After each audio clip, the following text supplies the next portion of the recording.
Alô. Boa tarde a todos. É com imensa alegria que recebo o convite da Helenir para palestrar e divulgar os nossos estudos e aproveitando o dom da educação, como professor que sou, educador, para tentar traduzir os ensinamentos de Jesus, seu comportamento, para os dias atuais. E quando a gente faz o estudo, faz a leitura do Evangelho, a gente lê muito rasamente todas as orientações, indicações, é de fácil confusão e de uma interpretação muito rasa. E hoje, com o capítulo 13, que a mão esquerda não saiba o que faz a mão direita, do item, convidar os pobres e os estrupiados, dar sem esperar retribuição. Quando a gente faz uma leitura rápida, a gente pode pensar em diversas coisas, principalmente aquilo que rapidamente está a nossas vistas. Nós temos aqui a imagem de Jesus amparando uma pessoa. Mas essa pessoa não é um mendigo, não é um morador de rua, não é um estrupiado. Uma pessoa onde se tem casa, tem família, mas está em desespero.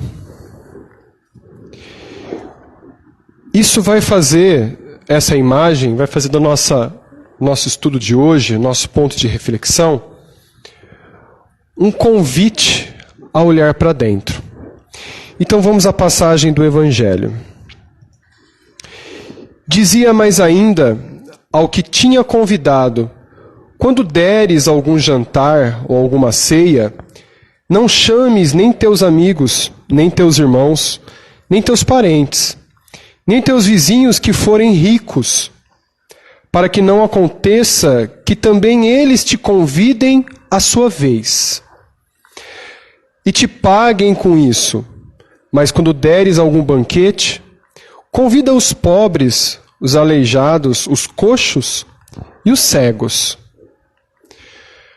Dá a impressão que nós não devemos convidar ninguém da nossa família, nem nossos amigos, e sim ir procurando pelas ruas as pessoas que têm algum problema físico.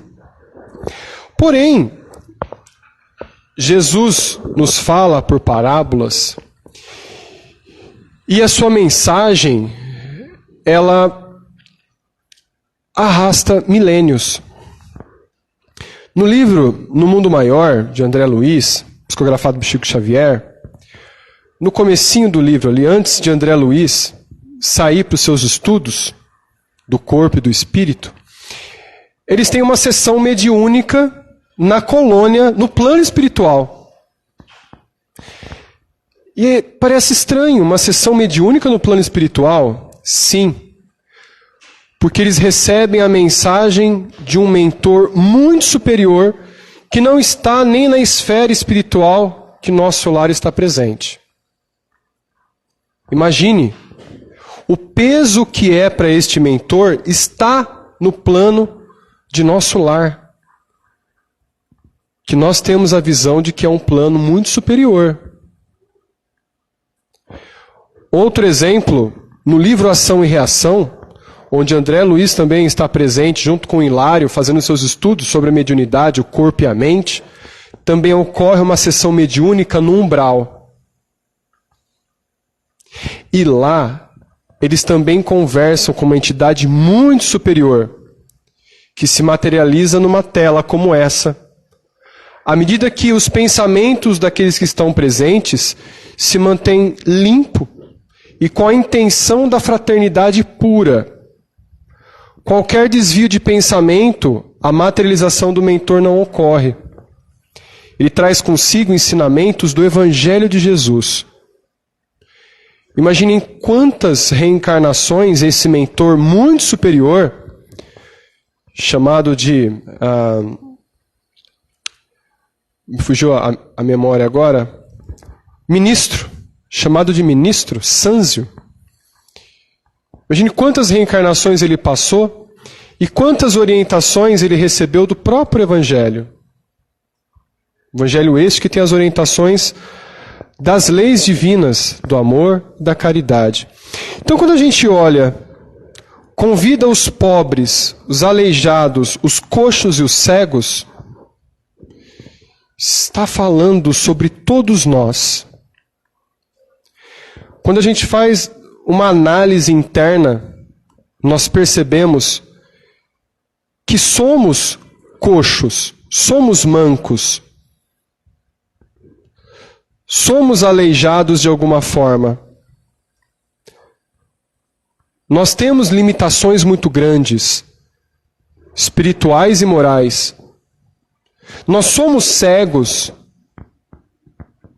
ao ver as leis divinas.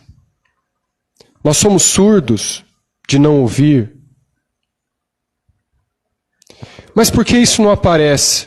Porque todos nós vestimos uma máscara da perfeição.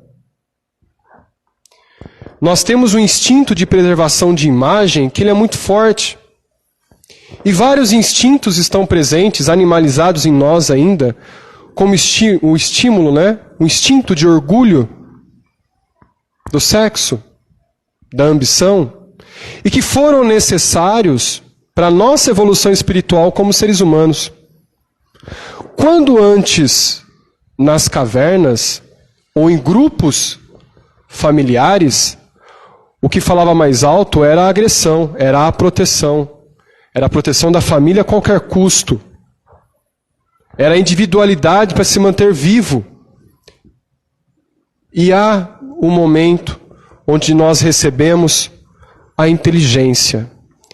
À medida que nós fomos tutelados pelos mentores superiores a ter experiências que melhorassem a nossa inteligência, a ponto de receber os exilados de capela que melhorassem ainda mais a nossa inteligência. Somos chamados filhos de Adão e Eva, onde simbolicamente nós achamos, por uma cultura um tanto quanto mística e errada até certo ponto, mas necessária para que nós possamos entender mais simples possível, deu origem aos humanos racionais, e que hoje nós olhamos para dentro e raciocinamos todos esses instintos. Será mesmo necessário o orgulho, a vaidade, a ambição, a ausência da fraternidade, a sexolatria? Agora nós somos convidados a olhar para dentro. Então, a parábola de Jesus está convidando a todos nós a ceia. E qual é esta ceia?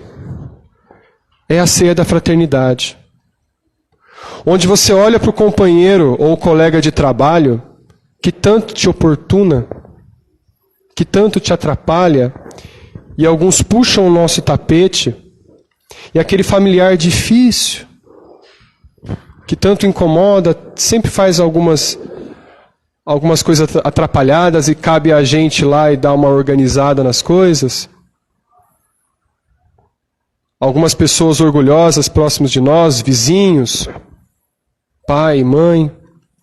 Esses são todos os coxos, aleijados, os cegos, os surdos, na ceia da fraternidade.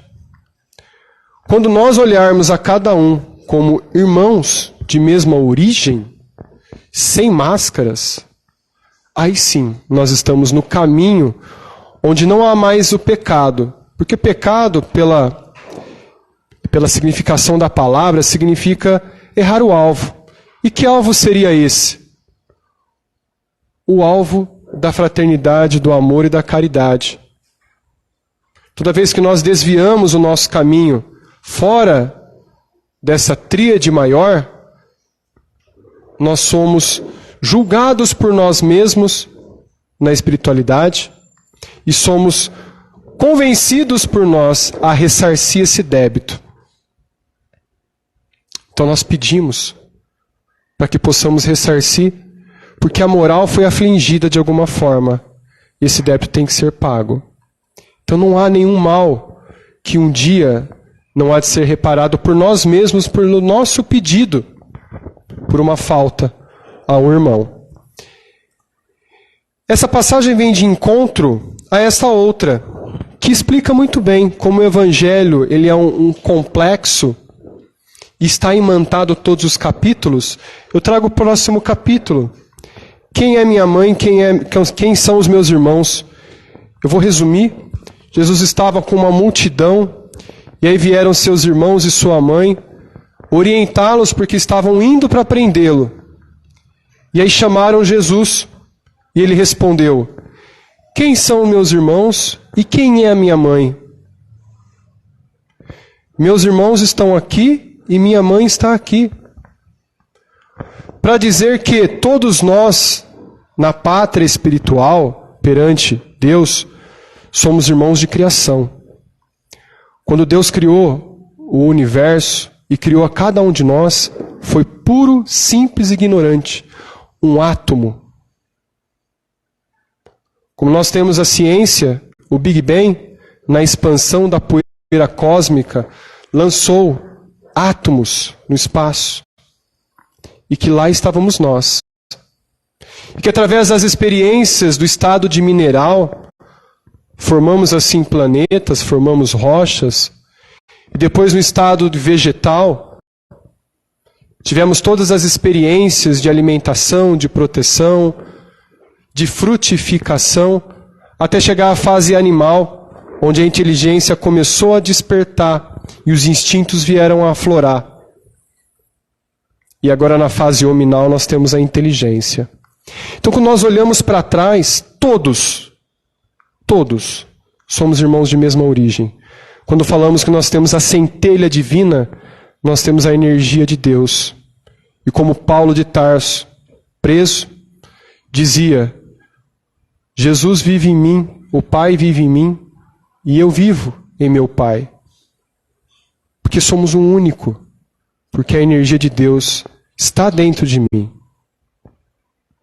Então, quando nós olhamos essa fraternidade toda, a gente comprova a nossa irmandade perante ao Criador. E olha a nossa evolução espiritual. Está um pouquinho apagadinho devido à intensidade luminosa, mas que nós temos um átomo. Tendo os elétrons passando em volta, contendo a energia. E esses elétrons também formados por outras partículas muito pequenas de energia também. Somos nós uma energia. E que através do raciocínio e da inteligência nós subimos os degraus da evolução. Onde que através das nossas existências podemos ressarcir débitos e aprendizados uns com os outros, até chegar ao nível de Jesus. Mas é uma infâmia chegar ao nível de Jesus? Não, somos todos fadados a chegar ao nível crístico. O tempo de demora vai depender de cada um de nós. A gente evolui, como diz o Chico Xavier, através do suor do trabalho ou das lágrimas da dor. Como a gente está evoluindo?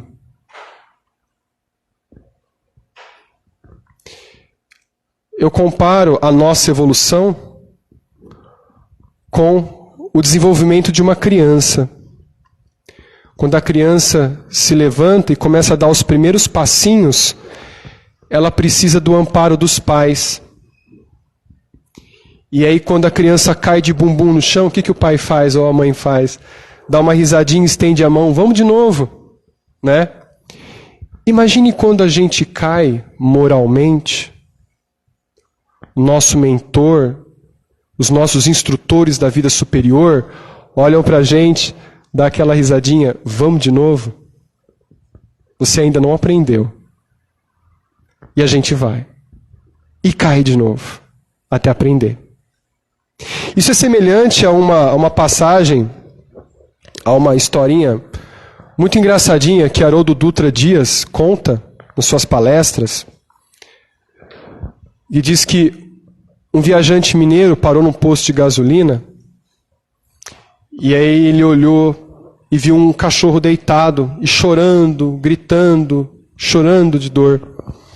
E ele, intrigado, foi até o frentista e perguntou: escuta, aquele cachorro ali, por que ele está chorando tanto? O frentista olha: é porque ele deitou num prego. Ele deitou num prego? Mas por que ele não levanta dali? O frentista diz: é porque não doeu o suficiente ainda. Quando doer, ele vai levantar.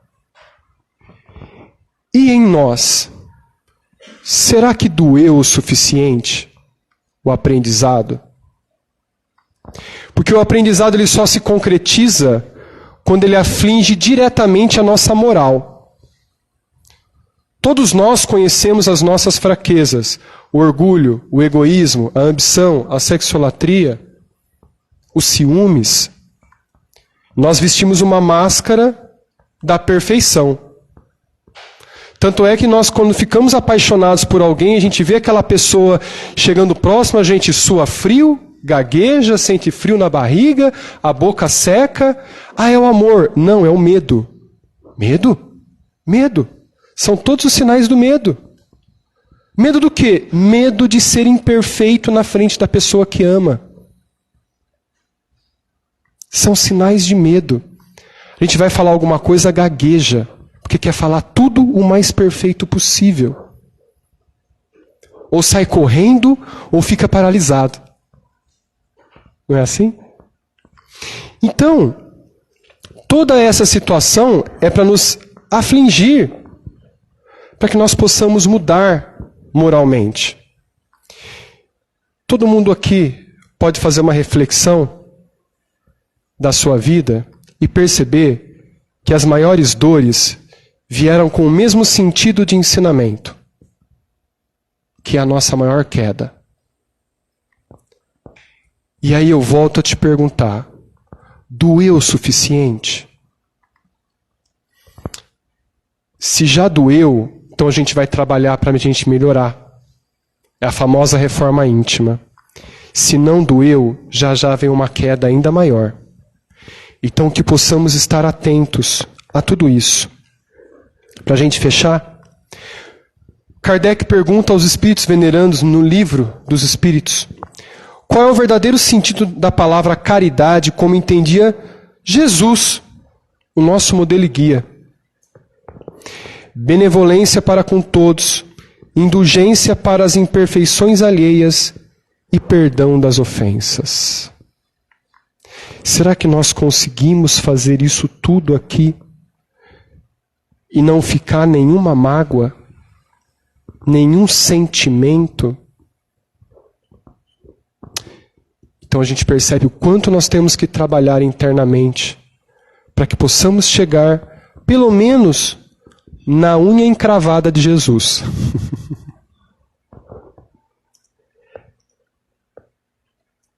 As orientações de Jesus: porque tive fome, me deste de comer, tive sede, deste-me de beber, estava estrangeiro e me hospedar-me, estava nu e me vestir, adoeci e estive na prisão e foste me ver. Isso tudo é a caridade. Em verdade vos digo que quando o fizestes a um desses meus pequeninos irmãos, é a mim que estarão fazendo. Mas a caridade, como a gente vê nessas imagens e nessas anteriores, não é só você acudir materialmente uma pessoa necessitada. A caridade é aquela que você faz para um sorriso, uma pessoa que precisa, um abraço da pessoa que está esperando algo, ouvir o que a pessoa aflita tem a dizer ou a desabafar, auxiliar aquele nosso companheiro que muitas vezes enche o nosso no trabalho, é também uma caridade. Silenciar-se quando a gente ouve uma besteira através da ignorância do próximo. e não mostrar superioridade através de um conhecimento vasto que nós temos. É acolher, é estender as mãos para que ele, que tenha pouco, receba e se iguale a nós, que temos tantos. Quando alguém nos procura para algum conselho, já perceberam que os problemas que a pessoa nos traz são todos aqueles que nós já passamos? Somos professores e também somos alunos. A todo momento, nós ensinamos e aprendemos.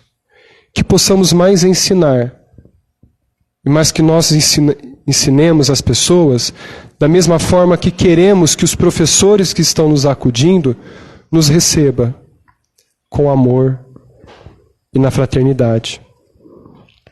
Só para a gente entender que a ação do bem vem através da recepção, eu vou contar só esse exemplo antes da gente fechar. Tem outros mais, mas eu vou fechar nesse, que nosso tempo já estourou.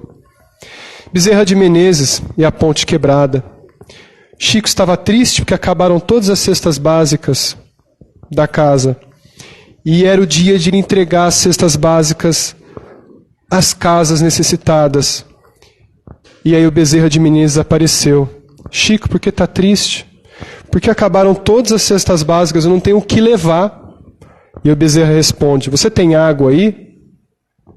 Magnetize todas as águas e leve as águas. Mas como eu vou levar água para quem tem fome? Bezerra, faça isso. E o Chico atendeu, pegou as águas, magnetizou as águas e foi.